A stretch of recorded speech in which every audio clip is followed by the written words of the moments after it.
2026年係神級建築師安東尼高迪逝世100週年，全球特別多紀念活動同埋展覽。高迪嘅意念鬼斧神工，超越時代。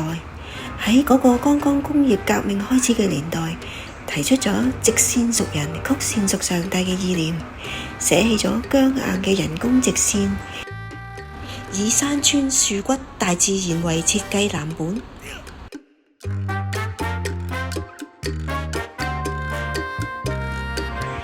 佢嘅7件建築列入咗世界文化遺產，構成咗巴塞隆拿嘅靈魂，確立咗加泰隆尼亞現代主義大師嘅地位。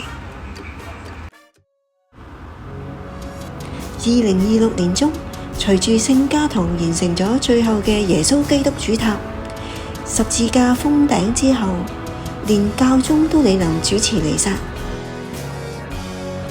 不過，距離最後完工可能要等到2035年之後。1883年，高迪接手統領聖家堂呢個項目，一心建造一座石頭聖經，讓唔識字嘅信徒都可以直接感受完整嘅聖經故事。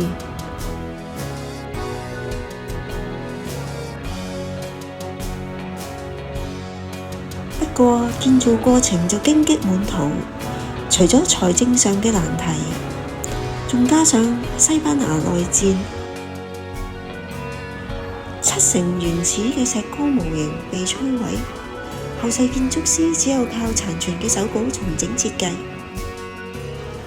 當下最新難題係解決當地居民拆遷同賠償嘅糾紛。高迪有句名言，就係我嘅客人上帝唔着急喎。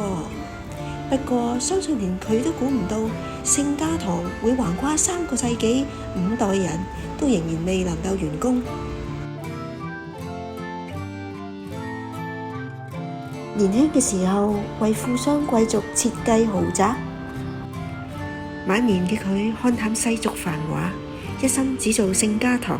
呢個晚上，一身破舊已經被人遺忘咗嘅高迪被電車撞倒身亡，令人唏噓。